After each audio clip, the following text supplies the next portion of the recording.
Okay, we are on episode 7 of the Dalmatian Coast. We have finally got down to Dubrovnik, which is undoubtedly the most well-known of all the Croatian destinations we've included so far. But we've hit on a bit of a problem with this one. See, with stops you may never have heard of, we can suggest places to go, things to see, things to maybe avoid, standard travel blog stuff. But when it comes to Dubrovnik, it really feels like dispensing advice on what to do or see is virtually redundant. It's just one of those locations that is so compact and easily laid out that you could do zero research, turn up at the airport blindfolded, and then in 24 hours, without even looking all that hard, you could do all the major Dubrovnik stuff without missing out on anything. It's all just so obvious. It's not disparaging the town, it really is every bit as amazing as it looks in the wide shots.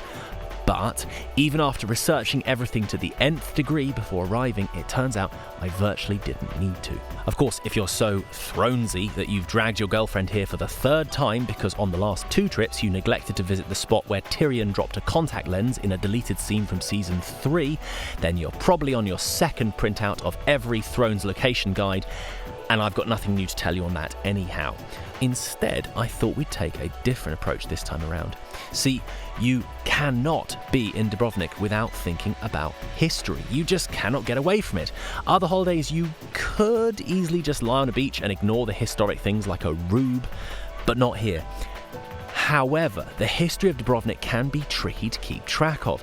It starts a little nebulously, there's players and side characters you may not have come across, and when you learn that this city was not just another chunk of Croatia, but essentially the centre of a small nation state, that should invite a lot of questions. So, I'm going to use this episode to unpack the history of Dubrovnik and the Republic of Ragusa.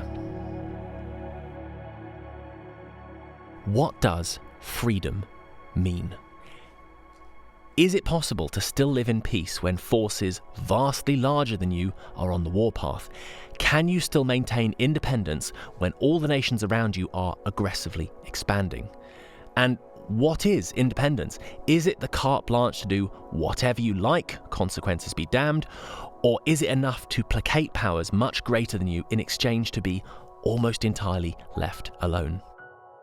As occupants of an island, I think the British are used to the idea that if we're careful, we'll pretty much always be able to govern ourselves, whether it's a 100 Years' War, a Spanish Armada, a Trafalgar, or a Battle of Britain. It will somehow just all work out. But for everywhere else that doesn't have an English channel in the way, life is not that simple.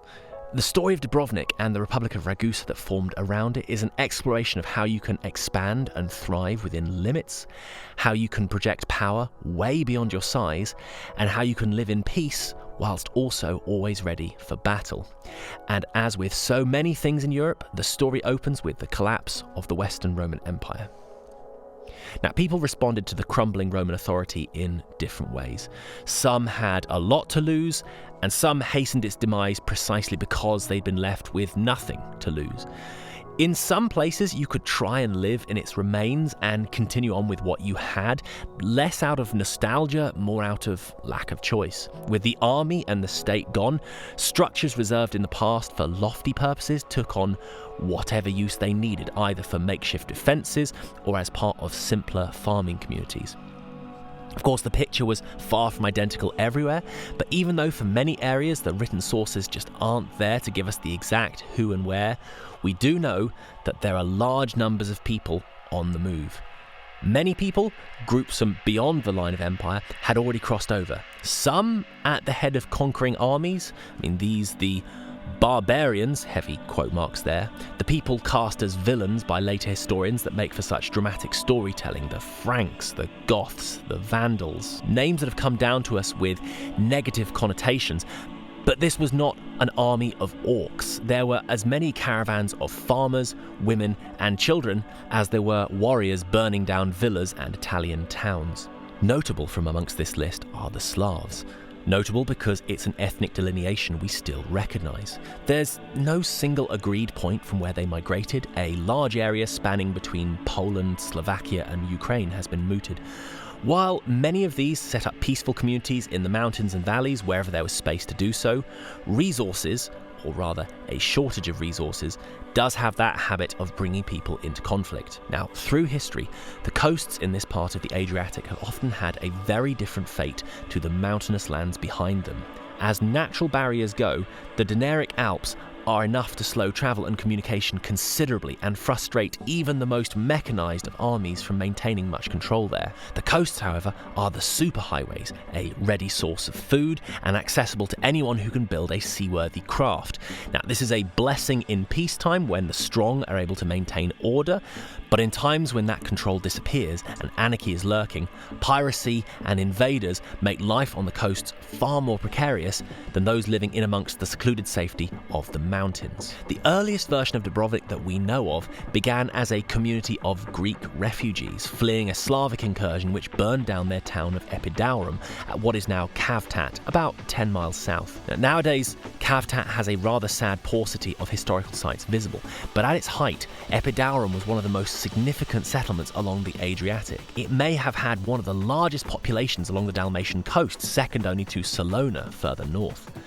The site of their new city was chosen just as the most defensible looking chunk of rock. After Roman control collapsed, you saw a lot of this on the coasts. In a chaotic period when there often wasn't time, resources or coordination for substantial engineering projects, natural fortifications became the only lifeline to the desperate. Look no further than Tintagel in Cornwall, the old fortress of Corfu, even the edges of the Venetian lagoon. If a promontory or coastline could offer you some natural defence, that's where people were heading, often abandoning their settlements in the flat coastal plains. Now, while we have to speculate, the original layout of the city may have looked something like this. Perhaps unsurprisingly, we have zero architecture surviving from this period.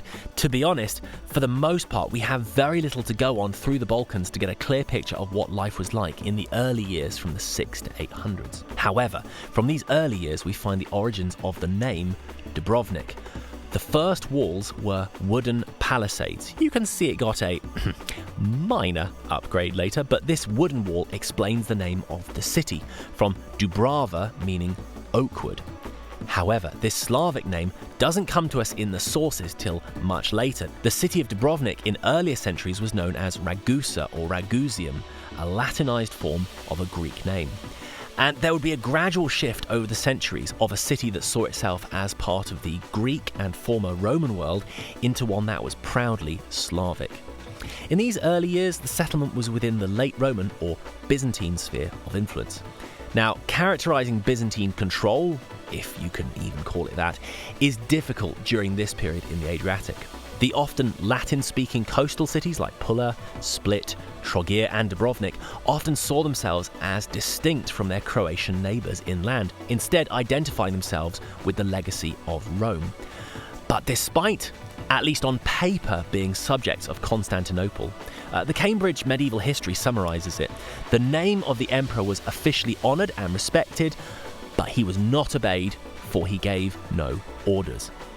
If we're going to get technical, it's called suzerainty, and it's going to be coming up a lot, so keep that in mind.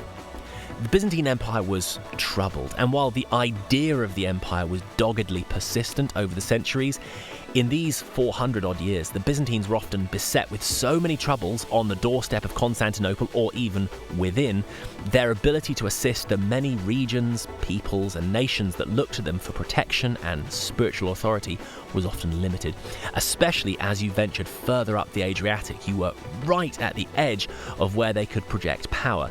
Sure enough, Ragusium's defences were put to the test with a siege in 866 as an Islamic navy from the Aghlabids of North Africa brought 36 ships which sacked towns along the coast, including Budvar and Kotor. Back then, not quite as well defended as you're seeing here. Dubrovnik, however, managed to hold out for 15 months, and appealing to Constantinople, perhaps remarkably, the Byzantines did eventually send 100 ships and lifted the siege, and in so doing demonstrated they were still the preeminent power in the region. But it was unusual in a region that was by and large left to its fate. And in the constantly changing and evolving power dynamic, striking out on your own was undesirable, not least because of another Byzantine suzerain that was eyeing the mercantile potential of the Adriatic, the Venetians. Now, goodness knows we have a soft spot for the Venetians on this channel. In fact, even that is an understatement. However, don't let their sophisticated-looking buildings fool you. Their attitude to the Dalmatian coast was often downright predatory. If we jump ahead a moment to the 1500s, so the pink is Venice. Can you notice a gap anywhere, say, I don't know, here? Well, as Venice would inherit, translation, conquer, intimidate, or eventually outright steal former Byzantine territories, Dubrovnik resisted, and while other cities like Zadar would resist and get flattened, the Venetians could sometimes be most serene or sometimes just downright murderous. Dubrovnik would eventually manage to keep its independence when virtually the entire northern Adriatic became a Venetian lake. While they had been a breakout success story in the region for several centuries, the story of Venetian domination in the Adriatic really picks up in the year 1000, where, tired of their shipping being hampered by Slavic pirates who found the labyrinth of islands and inlets along the Dalmatian coast to be the perfect place to hide, the Venetians launched a major naval expedition to try and leverage full control of the area once and for all. On May the 9th, a Venetian fleet left the Rialto bound for the Dalmatian coast. Now, the trip was chronicled by John the Deacon, who makes everything sound like such a resounding home run for the Venetians. He is probably puffing the account somewhat. Amongst other things, he claims that after several victories against the different factions of pirates, quote, the Archbishop of Ragusa met Pietro Orsilo with his clergy, swore allegiance to the Doge, and paid him many signs of homage. Now, historians of Dubrovnik have hotly disputed this account. For their part, Dubrovnik has a not especially well-attested story that in response to the Venetian attempts to build a fortification on the rock overlooking the city, the citizens of Dubrovnik managed to build their own fort there before the Venetians were able to make it back with material to construct theirs. Whatever form this fortification may have taken, it definitely didn't look anything as impressive as the incredibly thick-walled Fort Lovrenets, which now occupies the rock. We'll talk about that a little later. This somewhat parallels with a legend that in 972, when the Venetians had anchored just off Lockram Island, that St. Blaise appeared in a vision to a priest to warn the citizens to prepare their defences, and in so doing, prevented the Venetians from taking the town. Either way, St. Blaise became the patron saint of the city, and as well as the Baroque church in his name, you can see his image in statues around the city and the Republic. But whatever concessions may or may not have been made with Venice to keep the peace, in 1022, the bishopric of Dubrovnik was upgraded by the Pope to an archbishopric, giving the city considerable prestige and as a tangible recognition of its influence in the region.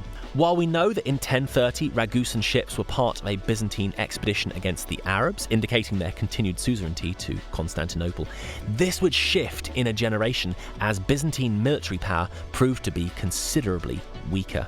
The Normans, under Robert Guiscard, fresh from a remarkable conquest of Sicily, attacked the Byzantine Empire in Epirus in an astonishing campaign that would see the Norman armies defeat the Byzantines time and again. They reached far inland, making gains at Ioania and besieging Larissa. In the initial Norman attack on what is now the Albanian coast at Durazzo, there were Ragusan ships present. While this seems like a bit of a heel turn for Dubrovnik to suddenly be supporting an army against the Byzantines, it's noteworthy that the Byzantines had enlisted the Venetians to come to their aid against the Normans, and therefore the Ragusan allegiance was more of a counter to the Venetian threat than an outright rejection of Constantinople, and the Norman allegiance would be comparatively brief, Ragusa coming back under theoretical Byzantine protection after 1085, when the Norman assault in the Balkans had ultimately failed. But more conflict was to come, and on the third Norman invasion of the Balkans in 1185, they made it as far inland as Thessalonica, sacking the city and putting them within striking distance of Constantinople itself. And while none of these conflicts resulted in permanent Norman conquest of the Balkans, they really laid bare the limitations and weaknesses of Byzantine military power, and therefore the necessity for Dubrovnik to be able to defend itself. And this calculus of back-and-forth alliances would change irreversibly after 1204, when the Fourth Crusade visited Constantinople. And if you aren't already aware of the Fourth Crusade, the Fourth Crusade has become famous as a low point in European history for the last 1,000 years. I mean, look it up. Not only had a brutal Venetian siege of Zadar in the winter of 1202 left the once proud and independent city in ruins, but with Constantinople itself now a smouldering ruin, the one unconquered Christian capital left over from the lineage of Rome was now looted and under foreign rule, and Ragusa was forced to accept the control of Venice for the time being. However, despite the city coming under the control of the Venetian-appointed count, the aristocracy of Dubrovnik was able to keep their positions, and later these nobles were able to gradually curtail Venetian authority. More crucially, the Venetians may have harboured their navies at Dubrovnik, but they never actually stationed troops there. Now, while there's a huge focus on Ragusa's navy, perhaps surprisingly, a massive part of their success beginning around the 1200s was actually from mining. Now, while they themselves were rarely the ones doing the mining, there was huge wealth being extracted from the ground in the emerging kingdoms of Bosnia and Serbia. And as both of these powers expanded, Dubrovnik grew incredibly wealthy as a conduit to export these resources to foreign markets. In modern economic terms, it's not surprising that as a powerhouse like the Serbian kingdom in the 1300s expanded and gained in power, if you are one of the primary shipping arms of this rapidly growing state, you are going to end up very wealthy. Elsewhere in the Republic, Kolocep in the Elafiti Isles became a major hub of shipbuilding. On the seas, Ragusa traded many things, but a significant cash cow was salt. And when in 1333 the Pelagosek Peninsula was purchased from the Bosnians, the salt pans from the city of Ston would go on to become some of the most lucrative holdings in the Republic. In 1358, Dubrovnik would be able to leverage its trade connections even further when the weight of Venetian control was finally lifted by the Treaty of Zadar. In short, Venice lost everything along the Dalmatian coast to the Hungarian crown. This included their control of Dubrovnik. And while Venice still had considerable resources in the Adriatic itself with all its lucrative routes, the only coastal area they managed to keep for the time being was Istria. And with that, Ragusa could really start to put itself out there again. Again, it's not a complete freedom. They had to acknowledge the King of Hungary, but as it turned out, this worked out just fine. Hungary was a long distance away over land, and not really having any sea power, Ragusa was able to pretty much get on with whatever it wanted. Once again, suzerainty was proving to be a pretty good arrangement for Ragusa. But it didn't take long after the Treaty of Zadar for the Venetians to reassert themselves in the region, and in the 1400s they were once again taking over coastal towns, and for keepsies this time. Their former rivals of Genoa and Pisa just wouldn't be able to keep pace, and Venice would become the dominating naval power in the whole eastern half of the Mediterranean. However, monopolies are bad for markets, as I'm sure you all know as good students of economics, so in an area where Venice could set the terms of trade how they liked, it was good to have someone else you could deal with, not least if you weren't on the best of terms with the Venetians yourself. Hence how Dubrovnik managed to maintain its market share. And this became even more true when the Ottomans decided Constantinople was due a complete rebranding, and in 1453 took the city. Even though they'd been expanding at a rapid pace up the Balkans inland for the last few centuries, there was now nothing standing in their way. This completely upended the power dynamics in the entire region, far eclipsing the threat the Venetians had posed. It could have spelled the end of Little Ragusa, and this worry motivated a flurry of enthusiastic wall upgrades, lest the Ottomans dragged their bombards up to the walls to turn it into a Constantinople Mark II. This seems like a good excuse to do a quick loop of Dubrovnik's defences. A lot of what you're seeing, including the iconic Mincheta Tower, is from this period, when the fear of Ottoman assault was at its peak. Now, keeping track of exactly when each bit of the wall was built gets fiddly. The building in the mid-1400s was just the latest layer of defence for a famously well-defended city. However, taking a brief lap, starting on the land side, you have two layers of walls, and they get tall. They have to be, otherwise you would quickly lose your defensive advantage to the slopes of the hillside opposite. See, when Dubrovnik had first been chosen, it was advantageous as a modestly small rock separated from the land. But as it had expanded, this channel had been filled in and built up. The rough location of this old channel follows the course of what is now the Stradan main street. The landside wall is lined with various towers along the way until you get to Fort Revlin, which is actually detached from the main wall structure, and that covers the Ploče Gate, which is drawbridged and has inner walls also. Then going around the harbour, as well as the walls, you have St John's Fortress. The structure of that you can see is from the 1500s. The seawall is extremely thick, though the cliffs are doing a pretty good job of lending a hand as it is. As you round the end, you pass Fort Bockar, an extremely sturdy projecting tower which guards the Pile Gate, which is the other main entrance to the city. That was from 1463 too, but it got an upgrade in 1570. Opposite the Pile Gate, another detached fort we've already mentioned, Fort Lovrenets. While it had been expanding over the centuries, in 1464 the northern and western walls were greatly strengthened. In places, they doubled their thickness, reaching 12 metres thick. And finally, we're back at the Minchetta Tower. There had already been a tower here since 1319, but the building projects of the 1400s saw this greatly expanded up to its present form and height, with walls up to 6 metres thick. So, yeah, once the Pile Gate had been closed for the night in a special ceremony where the rector was handed the keys, the residents of Dubrovnik could sleep pretty soundly, all things considered.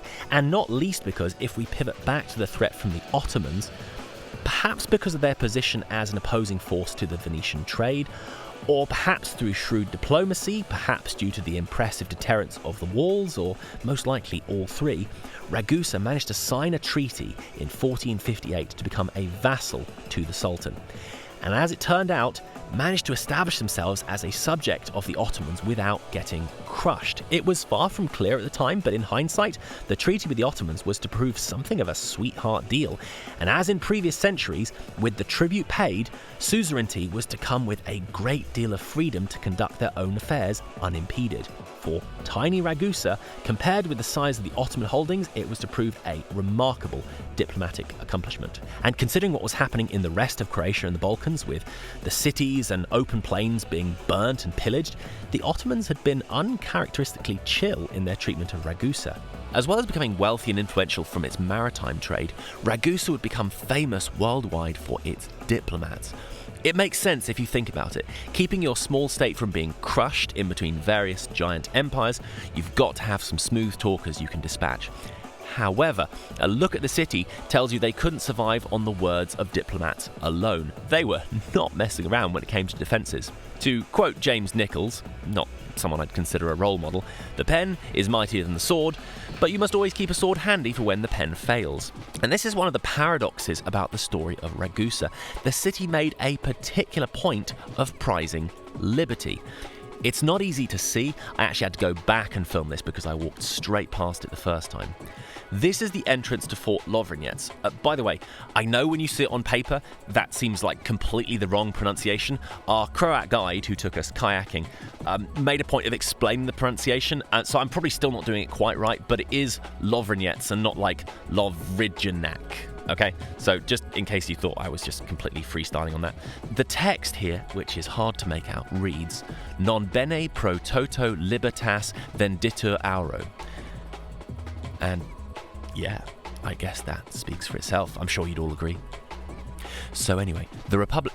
Nah, I'm just messing. My Latin is about as fluent as my Croat. It translates, liberty is not well sold for all the gold, or smoothing that translation out a bit, freedom is not to be sold for all the treasures in the world. This is quite poignant for a republic that had not only a lot of treasure, but also had to tread an incredibly careful line to maintain its freedom. Ragusa may not have had the luxury to do whatever it felt like, but for a place that could have been one modest-sized armada away from becoming a smoking ruin, it is remarkable the level of autonomy they managed to leverage. Also, when compared to its contemporary city-states in Europe, Ragusa had already made impressive strides. As early as 1317, they were operating medical services such as the pharmacy in the Franciscan monastery, which has got the kudos of being one of the oldest continually operating pharmacies in Europe. They opened almshouses for the poor and later an orphanage in 1432, public fountains for clean drinking water in 1438. The city also made great strides in disease control, developing laws and quarantine centres outside the city limits to house sailors from far-off regions. You can see one of these lazarettos outside the city walls to the east. They also made a point of abolishing slavery in 1418. For reference, that's a casual 415 years before Great Britain and 447 years before America. With all of this going for it, it makes it doubly tragic when perhaps the single most defining event of the Republic, having so gradually and carefully built its influence over nearly 1,000 years by now, came very suddenly in 1667. At around 8 a.m. on April 6th, a massive earthquake struck the city. Huge rocks tumbled down the mountains, a tsunami inundated the bay, shattering masts like twigs. Not only was the city flattened almost entirely, but the aftermath was just as bad. Fires kept burning out of control for days after the quake. The rector of the city had been killed, along with about 5,000 people, something like half the nobility. Theft and looting was rampant. Reports of people cutting off the jaws of the dead to get to their gold teeth. Yeesh. The 1667 earthquake was likely the worst in the area for about 2,500 years. Now, nothing quite this dire had occurred before, but this was actually not the first time the city had witnessed widespread destruction. Not from conquering armies, but a huge fire in 1296. The city had to be almost completely rebuilt. And it's these various destruction events which sadly severed the architectural link with its ancient past. You know, one of the big draws to Dubrovnik today is seeing a city seemingly frozen in the Middle Ages. But the city has had to go through a number of remodelings or rebuildings even as recently as the 20th century. One huge change after several disastrous fires within the confined city through the Middle Ages was the decision to enforce in law that every building be built in stone, and as such all of the former wooden structures within the city limits would be replaced. Between 1406 and 1412 there was a concerted program of demolishing wooden houses specifically and rebuilding them in stone. The oldest major surviving architecture in the city is the front of this monastery. This dates back to about 1337 and is the oldest part of the monastery and the city that links back to the medieval period. This church from 1528 managed to survive the earthquake. The carved mascarons are all that's left from the original fountain that now dominates this square at the western end of the Stradon. The rector's palace goes back to 1467, but had already taken more damage than a Looney Tunes character. There was a gunpowder explosion in 1467, a previous earthquake in 1520, different architects taking on the construction, and an anvil being dropped on it from the cliffs above by a coyote trying to hit a roadrunner. The Sponza Palace also survived in close to its original form from 1522, and you can see the difference in the Gothic style of the two palaces to the rest of the city's rounded arches in elegant Baroque. If I sound a bit disappointed, I mean, yeah, it's mainly because elsewhere along the Adriatic, it's not that uncommon to see numerous churches from the year 1000 or even earlier, Roman ruins, Greek columns, all going back thousands of years just out in the open to sea, semi-miraculously surviving down to us in the modern day. Dubrovnik is very beautiful, but its stones are young at only about 350 years. Because it isn't full of Gothic arches like the rest of Europe, Dubrovnik has this distinct je ne sais quoi. It doesn't sit recognisably into all the other historical architecture we're accustomed to seeing, and hence why it's such a popular film set. It's a fairly blank canvas onto which you can paint whatever set dressing you like. So after the destruction of 1667, where did this leave the Republic? Well, the city was rebuilt in its current Baroque style. Obviously, the city attempted to revive its fortunes again, however, it was never going to be the same as the glory days, not least because Mediterranean trade was just not the central axis of Europe anymore. The Ottoman control of the spice trade had forced Columbus, the Portuguese, and later the English, French and Dutch to strike out into open ocean and sail to the source of the lucrative spices. And, oh wait, what's this landmass? Oh, it's America. Neat. Okay. And so this is pretty much History 101, by the way, hence why I'm not labouring the point. Though I would like to note that 2 sailors from the Ragusan island of Kolachep were present on the Santa Maria with Columbus on his voyage to the Americas. So at the very time Ragusa was trying to get back on its feet, its markets had already been declining, and the unique economic conditions that had propelled it to prominence were simply not there anymore.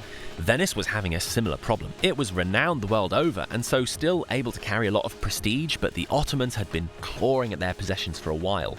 Cyprus fell in 1570, Crete after a long drawn-out fight in 1669, and that's after one of the second longest sieges in history. 21 years, Candia, now known as Heraclion, held out.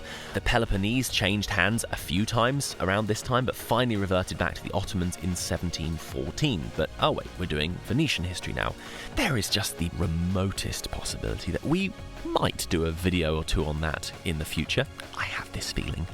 Now, the name of Ragusa, with its renowned beauty, carried significant weight around Europe as well, especially proportional to its tiny size.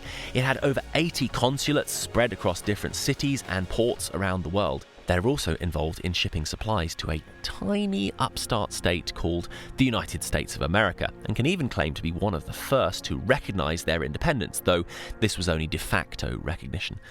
But the small republic could not last long into the 1800s. Dubrovnik tried to remain neutral, but in the great redrawing of Europe by Napoleon, it simply wasn't to be. Longtime frenemies, Venice, had themselves failed to maintain their neutrality and were forced into the humiliating dissolution of their republic in 1797, and the Ragusan Republic found itself caught in the conflict between both the French and Russian armies. It was the French who got there first in May 1806, demanding to be allowed into the city to rest. They occupied Dubrovnik, and that was it. The Russians tried to attack the city but were repulsed. The French Marshal Auguste Marmont had control of the city, and in 1808 he signed a proclamation both ending the Republic and making himself the Duke. Even as the Ragusans liberated themselves from the French in 1813, the Austrians sent troops to help their allies in the uprising. No, wait, Austria just seized the city. Despite the efforts to re-establish the Republic, it was eventually to no avail. Austria wanted it as a prize, and no amount of negotiating could turn things around, and there was no suzerainty or autonomy to be had under the Austrian Empire. They made a point of it being under their possession. Many of the Ragusan nobles either emigrated or died. The Republic had ended. It's a particularly sad cadence to an incredible underdog story. It would be just so satisfying if Ragusa had managed to pull a San Marino and survive Napoleon and the great redrawing of Europe all the way into the 20th century as a microstate. But it was just a bit too important, too much of a prize to be allowed to maintain its centuries of comparative freedom. But it's a remarkable story to tell, one which is almost completely unheard of to English speakers. I mean, there's no chance of getting taught in the English school about the Croatian city-state that managed over 1,000+ years to play the biggest empires in the Mediterranean off each other, founded an extraordinarily modern-looking society with welfare programs and public amenities, beating the majority of European cities to the punch by centuries. And while I don't think anyone who's visited Dubrovnik needs to be persuaded to be impressed, I mean, come on, a gorgeous, walled medieval city against the backdrop of a luxurious Mediterranean screensaver landscape, it's not a hard sell. But in understanding that Dubrovnik is far from just another city along the Adriatic, if anything, perhaps we should be even more impressed. I hope this episode has been insightful. I found that a lot of the English sites giving the history of the Republic of Ragusa were a little shallow and surface level, and I wanted to provide something a bit more substantial. There's so much more I wish I could have covered in this video, and, well, a year or two after our first visit to Dubrovnik, when we shot a lot of the coverage used in this episode, I managed to find a hole in the schedule to visit Ston. While, granted, much smaller than Dubrovnik, you may recall us mentioning this, it became the second city of the Republic, and for its several kilometre walls alone, it's a remarkable place to see. So next episode, we're going to explore that, along with a few other holdings of the Republic of Ragusa, such as the Elefiti Isles and elsewhere. And since you've made it to the end of the episode, we've got a bit of an announcement. In a move that we've been telegraphing since the early days of the channel, we've been making more and more history-focused content over time, and even when we're still doing travel episodes, it's usually a compilation of how many historic sites we can hit. So we've been working on a full pivot to history content for a while. And while there's still a ton more travel stuff we've got in the chamber ready to go, the Venetian series that we've never stopped talking about is finally here. We're going to do one more from Ragusa next week, then a bit of a channel update after that, and then we will be kicking off the Venetian series in September. Balloon drop, air horns, crowd goes wild. No, but I'm genuinely really impatient for this. We have spent years, literally years, storing up footage for this. The Venetian episodes, it's been close to 7 years of travelling and seeing at least most of them. It is happening. Tell your friends. And as in, please actually tell your friends. Speaking personally, I don't know what I'm going to do if no one watches these after we've spent so long building towards them. So yes, subscribe ready for that. Follow us on socials, bandcamp.com to help us out, and more from Ragusa next week.